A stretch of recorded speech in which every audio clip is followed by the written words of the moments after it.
Hello, you're watching CBC Weekly Talk. I'm Anastasia Larina. The 6th World Forum, or Intercultural Dialogue, operating under the theme Dialogue for Peace and Global Security, Cooperation and Interconnectivity, was held in Azerbaijan this week. The primary objective was to explore the critical intersections between dialogue, facilitation, cooperative frameworks, all in the service of advancing global peace and security. President of the Republic of Azerbaijan, Ilham Aliyev, attended the event. One of the participants, coming from Pakistan, is today joining me in our studio. Let me introduce the chairman of the Muslim Institute of the Islamic Republic of Pakistan, Sahibzada Sultan Ahmad Ali. Warm welcome to CBC Weekly Talk. Great honor for me. Thank you very much. Thank you so much for joining us. So how does this forum on intercultural dialogue contribute to the establishing connections among representatives of various cultures? Thank you very much. Actually, this World Forum was one of the biggest events taking place in the world, especially in context of religious tolerance, cultural tolerance for each other's, and enhancing the multicultural respect. People from around 110 countries were gathered, and they were all parliamentarians, renowned religious leaders, and the cultural leaders of their communities.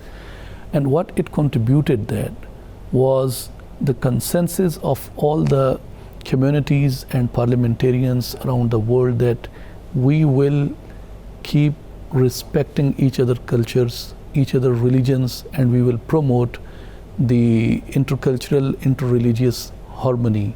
And the beautiful thing was that all of them were agreed upon one common thing, and that was respecting scriptures, shrines, places of worships, and other cultural identities of each other's. We will do our best to promote respect for all of them. So it was a wonderful forum, and alongside that religious and cultural ties, people also discussed about the other emerging issues in the world, like how religious leaders and how the community leaders can contribute into the world's most emerging issue of climate change. So there were a lot of these kind of discussions, and it was a very successful forum. And the President Excellency Ilham Aliyev himself was there, and he met with many of the delegates. He also spoke, and he gave so many ideas, and it was, a wonderful forum there. Right. If I'm not mistaken, you had a chance to meet with Mr. President Ilham Aliyev even before the forum started. So how was the meeting? I was honored to be received in the presidential palace by His Excellency the President, and he was very warm, very welcoming, and he received me with a big smile. And we had exchanged many ideas, and especially in the beginning we talked about Pakistan-Azerbaijan traditional, very strong brotherly relations, and no doubt we paid tribute to the late leader of Azerbaijan, His Excellency Haider Aliyev, who laid down the foundation of our modern ties and modern relations of these two brotherly countries. As you know, since centuries we have very traditional historic relations, but it was His Excellency Haider Aliyev who laid down the foundation of these modern ties. So we paid tribute to him as well, and we also discussed our culture and the religious tolerance and previous conference of Islamophobia and upcoming forum and many other issues. Right. Later you also visited Shusha, the cultural capital of Azerbaijan, and as far as I know, this is not your first visit to liberated Karabakh. Tell us about your impressions. Do you see any changes as the region is rebuilding and developing day by day? So share with us your impressions. I love Shusha and I love Karabakh, and it was my first time, I think, in 22 when I first visited Shusha, and there was development going on, but if I compare, there was nothing. And the demining work was going on there, and we were instructed not to go outside the road because there were unexpected mines. Those were installed by the Armenian military. And but if I compare with my recent visit to Shusha, the huge infrastructure work, roads, tunnels, hotels, and other rehabilitation work was going on there. So one thing is very clear. What Armenia did there, they destroyed forest, trees, buildings, villages, cities, and they displaced people, even killed innocent people. And what Azerbaijan is doing, they are building roads, they are building tunnels, they are doing rehabilitation work, they are doing economic development there, and they are giving local people the economic opportunity, and they are taking people back to their lives. And even I was feeling the smile on the face of earth. I felt it very deeply that now this area is smiling, and what they're making, I would like to term it as the government of Azerbaijan is preparing Shusha and Karabakh as the bridal of South Caucasus region. So what Armenia did there, because it didn't belong to them, that's why they destroyed it. So why Azerbaijan is doing so? Because it belonged to Azerbaijan. So it was the Azerbaijani territory, and it is and will be and will remain till the Qiyamah, inshallah, the Azerbaijani territory. So that's why they are taking ownership of it, and they are making it a so beautiful land for everyone. And I believe that maybe after some time it will be open for everyone, and people will be seeing there with their eyes that what beautiful region is that. Indeed, people are going there and they admire how quick the Shusha and other liberated cities in the Karabakh region of Azerbaijan are being developed. So, talking about the post-conflict development in the region of the South Caucasus, more than 3.5 years passed since the end of the war, and since the beginning, Azerbaijani government offered to sign the peace agreement between Baku and Yerevan. Again, after 3.5 years, unfortunately, we don't have this paper. So share with us your vision of this situation, how the negotiation process is going, and how close we are to the peace agreement. Well, if it is about rationale or logic, then I can predict some of the things. But keeping in view the experience of the city of Khankindi, I think, if I'm pronouncing it right. Right. Khankindi, the ghost city, where we were visiting Fuzuli, Shusha, Khankindi, Khojale, and Aqdam. We had the opportunity to Aqdam visit. is being called as Hiroshima of the Caucasus. Hiroshima of the Caucasus. What happened there, I mean, to me, it brought tears to my eyes. And I was, so amazed that it was so unhumane. No religion teaches to doing so. And even no human civilization did ever these kind of things. And if there has been anything, they are not remembered as the good people. So what we have seen in Aqdam was unexpected, and we were not expecting that kind of atrocities. So as I have said, that if it is about rationale or logic, so then you can predict something.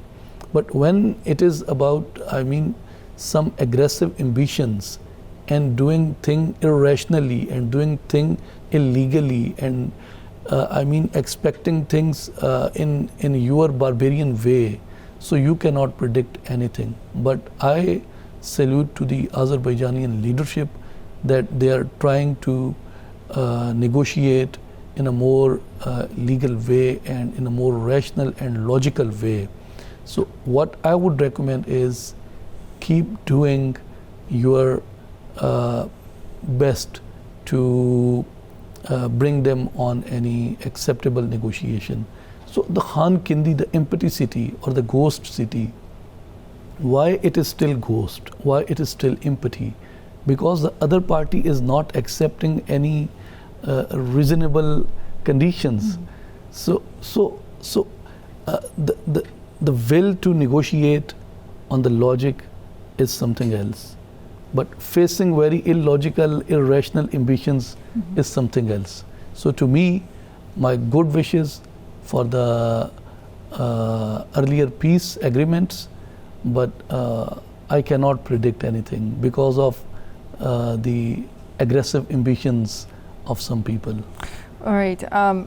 In his speech, which he delivered at the forum, Mr. President Ilham Aliyev said that two sides don't need moderators in the future negotiation process. And in reality, we see that all those small agreements which were achieved between Baku and Yerevan were agreed on the bilateral base, but not with a, let's say, intervention of someone from outside. But still, we see some states who are willing to increase their presence in the region of the South Caucasus by being inspired by their own political will, but not by the intention to support two states to find a peaceful solution of the remaining questions.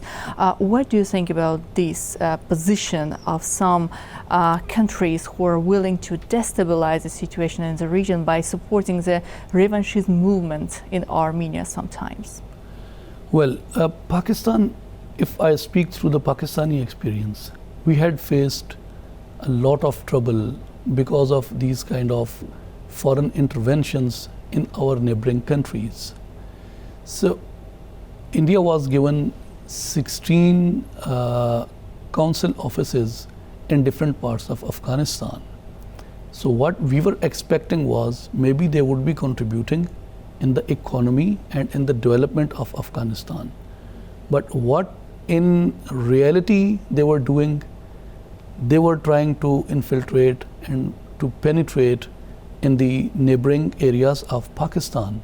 And if you discuss about the case of the Indian spy who was caught from the Balochistan, and there were many other proofs which our government presented on many international forums as well, the proofs of Indian involvement in the Balochistan area. So if they are coming there for some economic development, I have no objection. And if they are coming with the good wishes, no one have any objection. States have right to do their, trade with any country.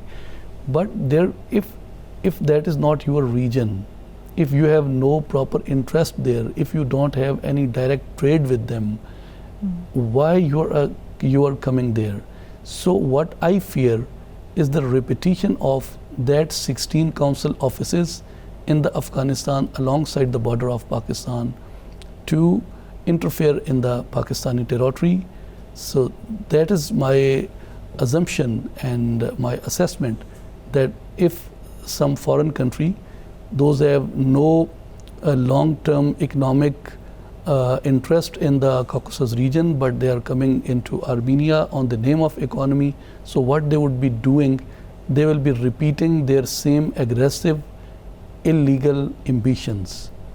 Let me ask you an additional question about the position of India. When we speak about Armenia, militarization of Armenia, sending the military equipment to this country, we openly can mention India and France, two countries who are willing to sell the weapons to Armenia. The first interesting moment is that Armenia does not have good economy to cover the military expense by itself. And the second issue is how it's possible to provide the military equipment to the country which kept under the occupation of 20% of the bordering states within 3 decades. So that is my point, that they are not capable. So as I mentioned, the situation of Afghanistan, so if you look at the situation, the previous comments in Afghanistan, they were not capable of anything. So if they don't have any international support, so that people provided them support but used their territory against their neighbors. So the same experience I expect in the region if the issue is not taken on the international forum.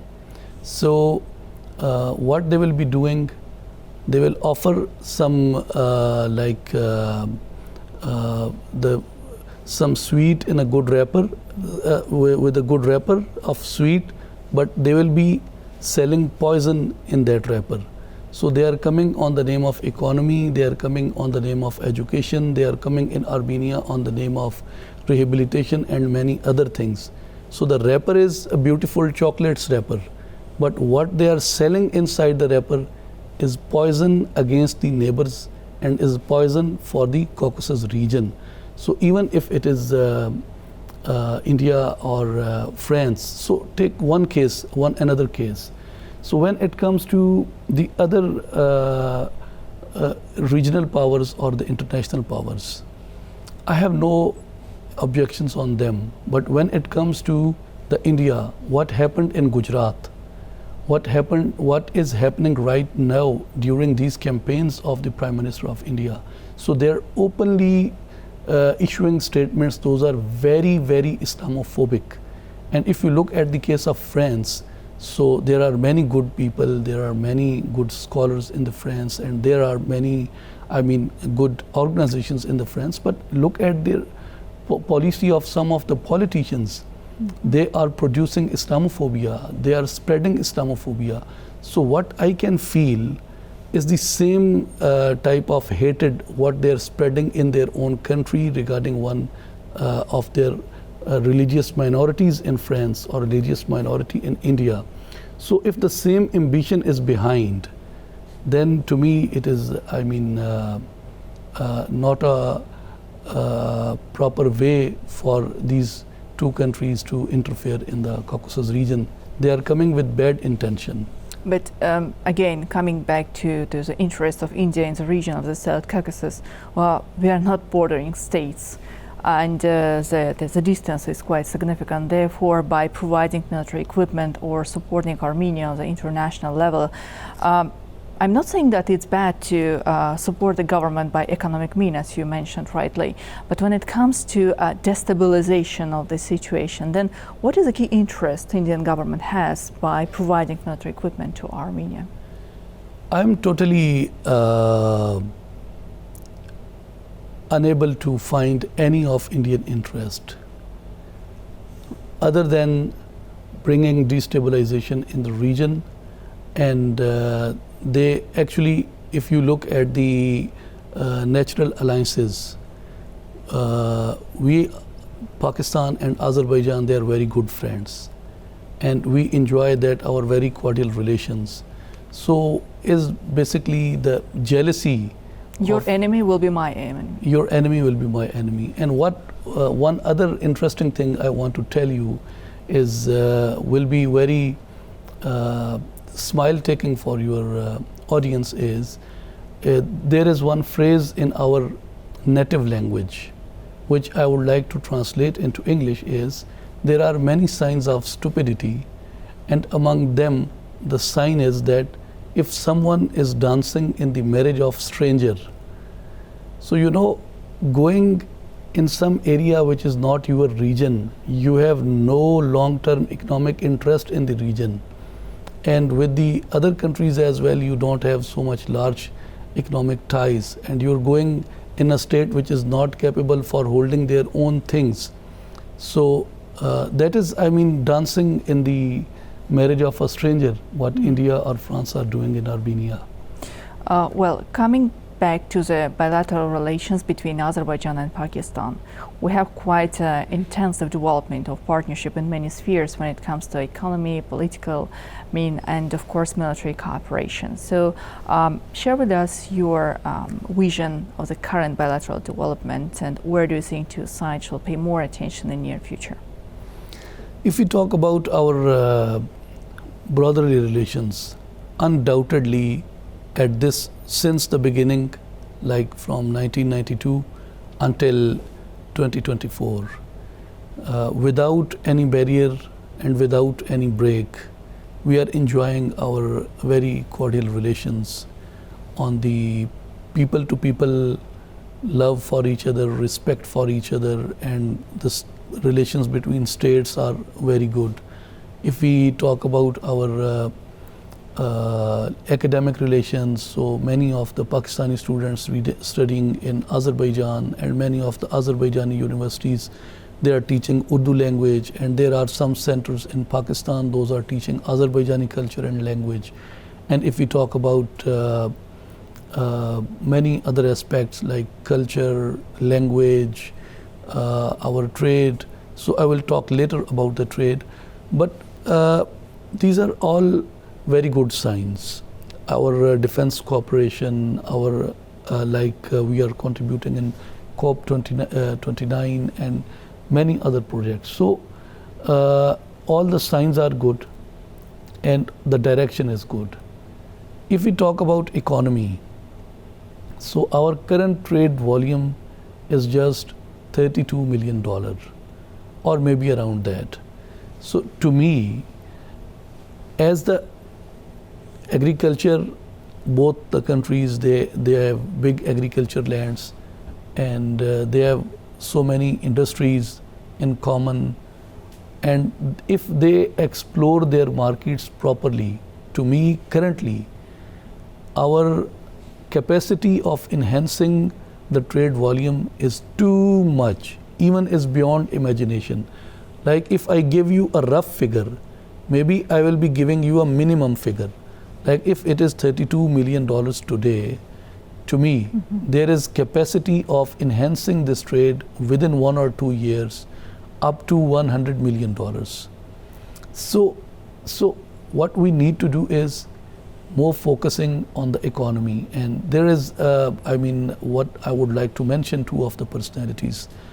One is the Azerbaijani ambassador in Pakistan, His Excellency Khazar Farhadov, and the Pakistani ambassador in the Baku is His Excellency Bilal Hai. So they both are trying their hard, and it is a very rare and very good combination that they both are very active and they are engaging people, engaging companies from both of the sides. So they are doing their job.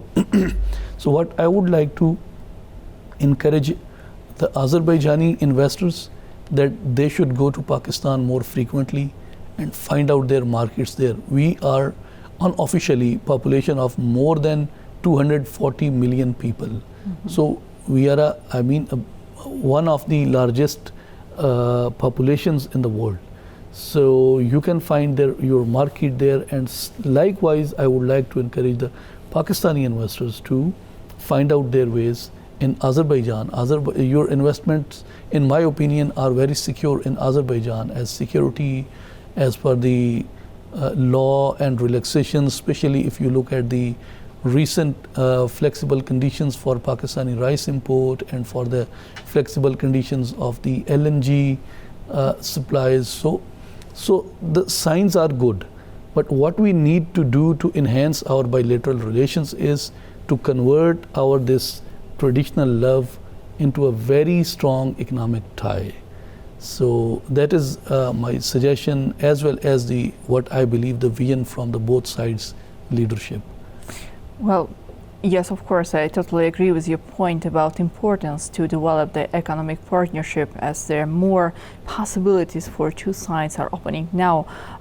But you, in the beginning of your answers, mentioned security and stability, two issues which were also discussed during the forum by the participants. And Azerbaijan and Pakistan are developing cooperation in the defense industry too, quite successfully.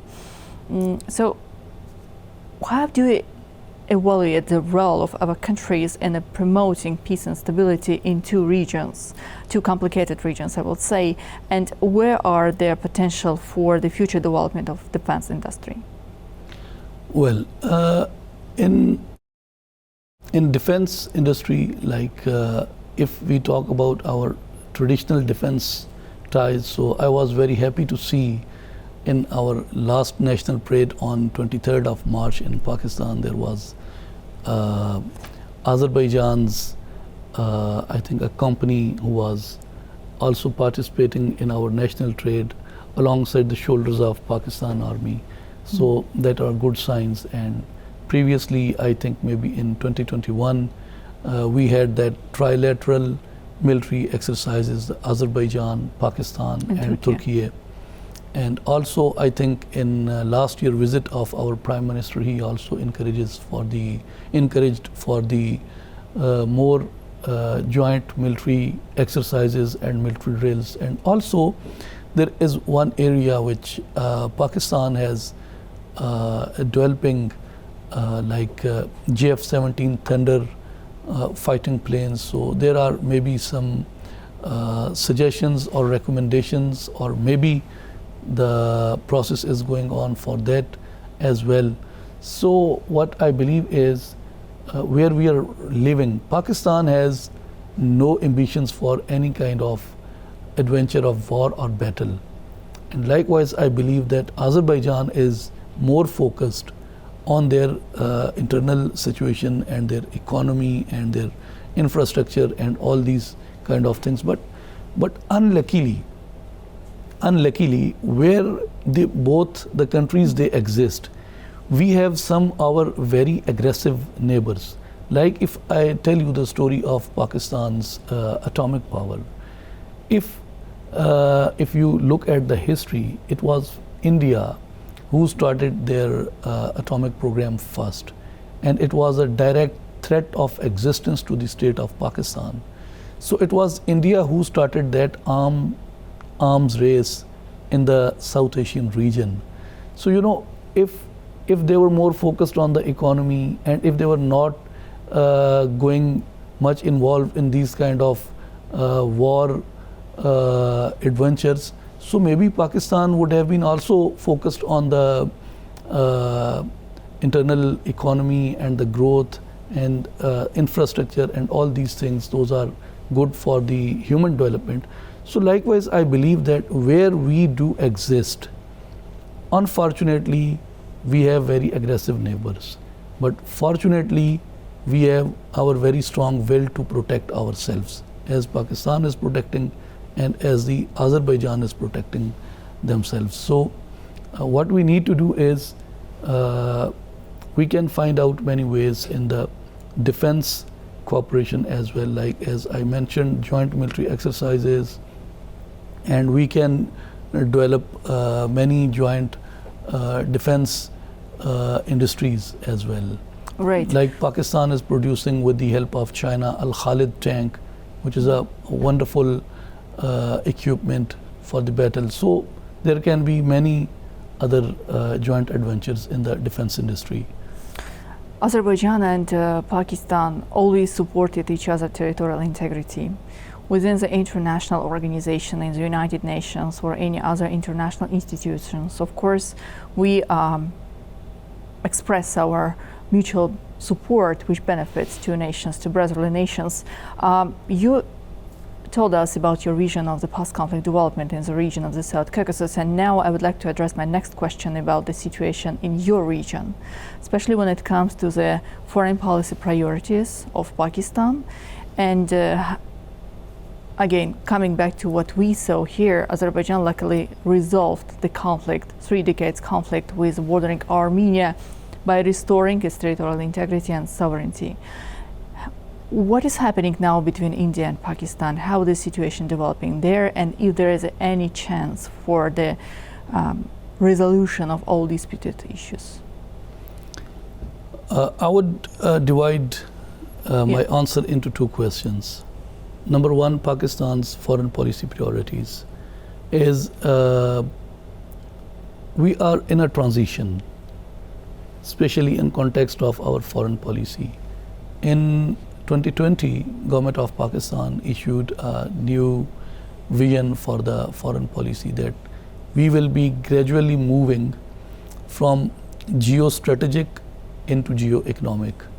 So now we are more focused on economy and on the sustainable development goals, like elevation of poverty, education, end of hunger, health, and clean energy and clean water. And there are 17 components in the sustainable development goals. Similar to Azerbaijan. Yeah. So we are more focused on that, and also on the infrastructure and the other economic means. So it's more about domestic interests. It's more about the policy. domestic interests. But as we are discussing that, we are not choosing our neighbors. So it is where we are located. So they are maybe located there for our test of our faith and test of our steadfastness and test of our integrity. So, and the other thing is, if you look at the India's patterns of thinking, you will be amazed to know that first, the conflict arises between India and Pakistan on the issue of Kashmir.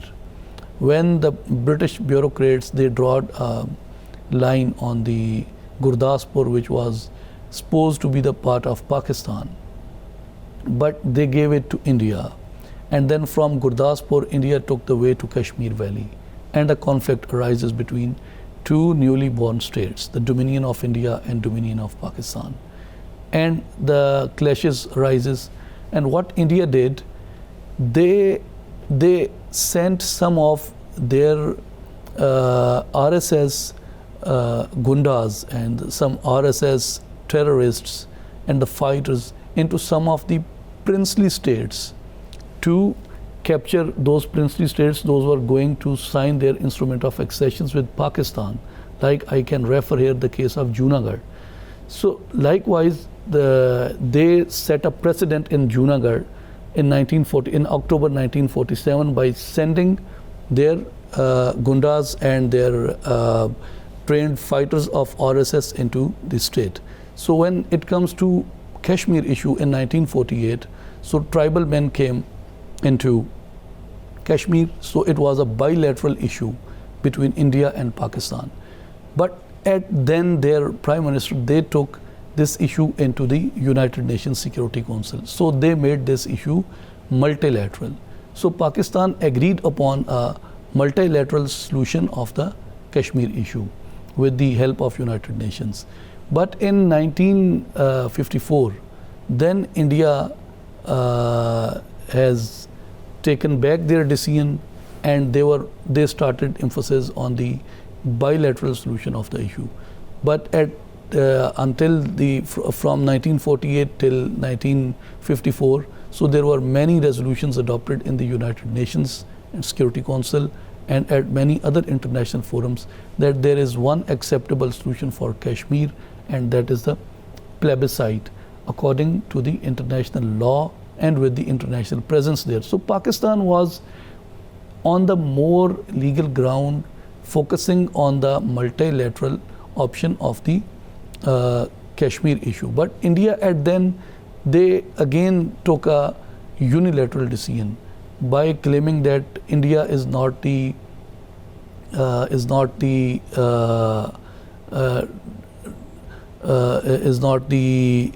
territory under the conflict, rather it is the integral part of India. So it was again a unilateral decision. Then what they did in 2019, they took a unilateral decision and they captured the valley and they removed the special status of Kashmir in their constitution. So these all their thinking pattern shows that they do not believe in any international law, they do not believe in any international morality, and they do not take international community so seriously. That's why they took unilateral decision, and they don't believe in any bilateral negotiation. They don't believe in any multilateral negotiation. What Pakistan faced during war on terror was a very tough time for our country. So we were more focused on our internal issue, and Alhamdulillah we resolved that issue, and now the security situation in the Pakistan is quite stable, and we are more focusing on our economic growth, and also we want the peaceful resolution of our many outstanding issues, including the Kashmir issue, including many other territorial issues, including the water issue with India and the other our bilateral issues. So all the time, if you look at the statements and the actions, you will see Pakistani leadership focusing on bilateral or multilateral negotiations. But the India is on very aggressive side, doing all the time unilateral decisions. Right, and one more question about your work. I know that you are doing a great job being in Pakistan. After the war between Armenia and Azerbaijan, you, let's say, helped Azerbaijan to spread the right information about the situation in the region to the audience in Pakistan. Muslim Institute of the Islamic Republic of Pakistan. What is on the agenda now, how it's being developing, growing, and if there is any particular projects with Azerbaijan? Well, one thing is very clear, that our forefathers, like the founders of Pakistan, especially Muhammad Iqbal and Muhammad Ali Jinnah, they were more focused also on the, alongside other issues, to have very brotherly relations with our Muslim countries as well, like Turkey, like Azerbaijan. And if we do not recognize until now the state of Armenia, is because of our, foreign policy priorities. So same we adopt in Muslim Institute. We do focus on our friends and brothers.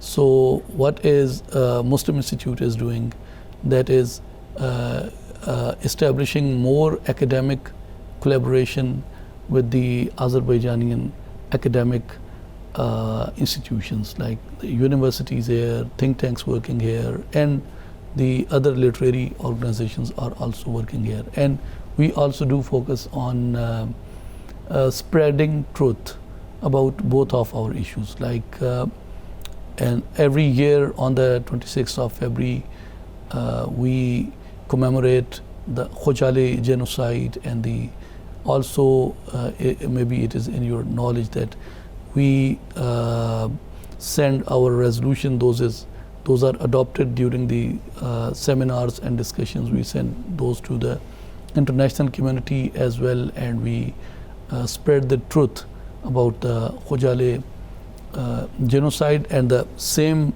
level of love and the work we receive from the Azerbaijani organizations and think tanks here. So our focus in context of Azerbaijan-Pakistan relations is doing more joint academic contributions, like the Azerbaijani and Pakistani researchers and thinkers together. They can find out solutions, and they can spread truth about themselves. Excellent. Thank you. Thank you so much for being with us today. It was a real pleasure to know more about your work and your understanding and your vision of the situation in the regions of South Caucasus. Thank you so much. Thank you very much. Thank you. Just to remind you, watch CBC Weekly Talk. My name is Anastasia Lavrina. Stay with us and see you in the next edition.